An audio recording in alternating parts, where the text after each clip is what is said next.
You know, when you're hanging out with someone and every other sentence they utter what seems to be some type of complaint? I think we all know someone like this. And oddly, the criticism never has to do with themselves. Well, it turns out that this is a big red flag indicating a lack of emotional intelligence, or EQ. A strong EQ is associated with higher income. Research shows that you earn an additional $1,300 per year for each point increase in your EQ, as well as greater happiness. So today, we're going to dive into EQ and some strategies you can use to boost your emotional quotient.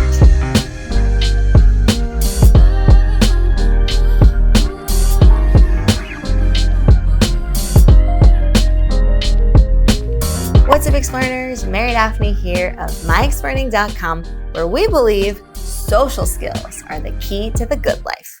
What's the good life? It's where you call the shots, you have a crew you can count on, and you're on a mission that you care about.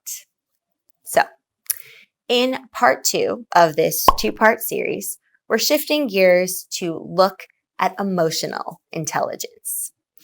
In particular, this has to do with how well you're able to understand and manage your own emotions as well as someone else's. It also has to do with how reactive you are to something that upsets or frustrates you.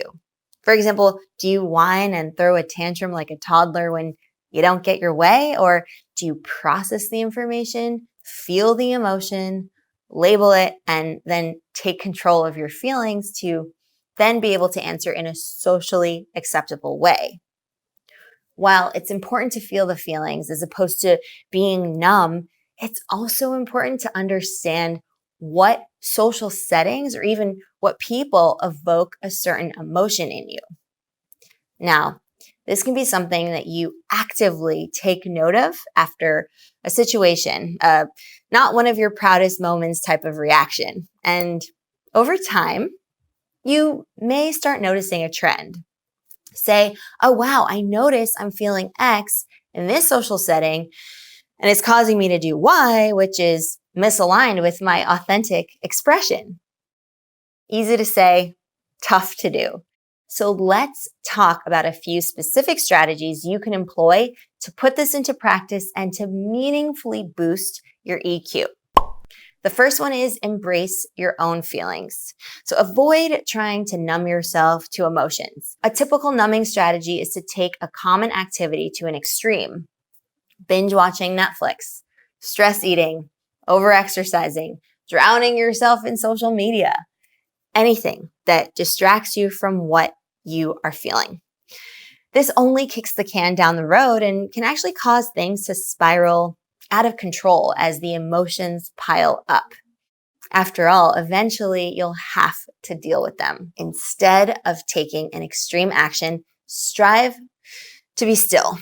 Find a quiet place where you can be by yourself and allow yourself to feel and listen to what emotions are running through you. Remember that emotions are transient. Just because you feel something does not mean you have to act upon it. You're feeling angry at your bestie, but that doesn't mean you call them up right then and there and start yelling at them. You're frustrated at your business partner, but you don't go and write that angry email that you're definitely going to regret later. So what you do is you sit with the emotion, contemplate the experience of it, and let it pass through you like a sieve. It's really only temporary. Number 2, journal your thoughts. Now, this is related to number 1, but here we take it to the next level. So the goal here is to not only embrace feelings, but to do so in a systematic and scheduled way and to put them on paper. Setting aside time to reflect on your day with a specific focus on your feelings is going to go a long way. Check your emotional temperature and contemplate the genesis of that sensation.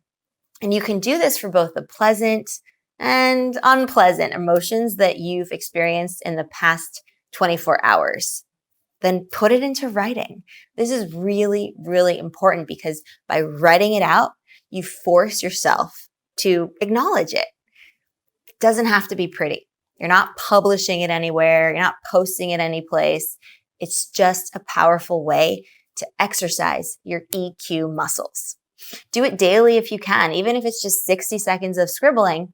And you know what? You might find that you'll want to do more and more of it once you get into the habit and see how good it actually feels to work that part of your brain.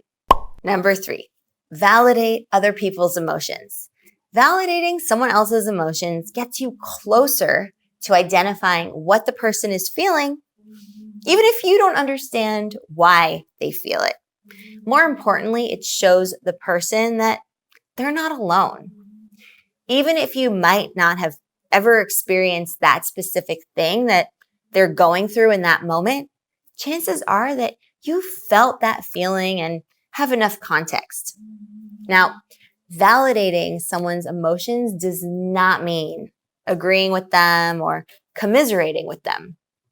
Rather, validating is about demonstrating to the person that they're not wrong for feeling the way that they do. It's not saying, I understand why you're feeling depressed. I felt that way when I broke up with my partner too. Now, instead, it's saying, I totally see how you'd feel frustrated since your partner never gave you any indication that there was a disconnect. So again, don't one-up them with a similar experience or a familiar feeling.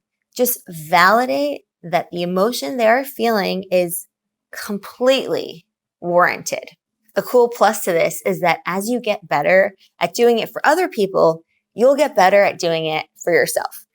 So by embracing your feelings, journaling them, and validating other people's feelings, you're making excellent headway toward becoming a more emotionally intelligent human.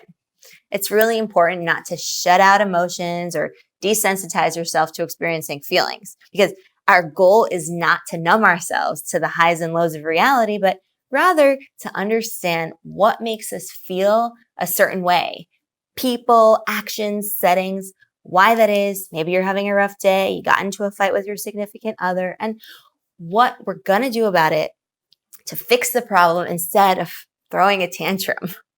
The truth is, you might not be able to avoid what triggers you, particularly if it's a part of your life that's tough to control, like your boss or your neighbor. But you can be prepared to deal with whatever your reaction is. By anticipating it, you lessen its power over you. This awareness will enable you to take control over your reactions, and eventually you'll be able to neutralize your trigger. What's really cool is that when combined, EQ and SQ make up something called ESI, which is emotional and social intelligence. You can think of ESI like a superhero power couple that you really want in your corner. They'll protect you when the going gets tough. They'll help you recharge when you need to be still and get rejuvenated. And most importantly, they'll lead you to greater self-awareness and also better relationships. So by having both EQ and SQ, you're doing yourself and those around you a great service. You'll bring your happiest, most authentic self to each social interaction, and you'll encourage those interacting with you in return to show up as their best self as well. Here's the thing. We're social creatures. We crave connectivity. And I'm not talking about vanity metrics with how popular our Insta photos are or how many followers we have. I'm talking about listing the people we can call up and pour our hearts to, or who can share with us the personal intimacies of their lives. When was the last time you sat down and had a heart-to-heart with someone that you cared about? I encourage you to go out and have a conversation with another human face-to-face. Boost your EQ and SQ in the process. You'll be happier because of it, and you'll also make someone else happy in the process. That's all from me today, Explearners. Be sure to check out the blog article over at myexplearning.com for more information on the strategies we discussed here today. So if you enjoyed this lesson, like, comment, and share. It really helps support the Explearning community and all of the hard work that goes into this channel. And if you haven't done so already, Subscribe to join our tribe of Explearners. I will see you in my next lesson. Happy Explearning!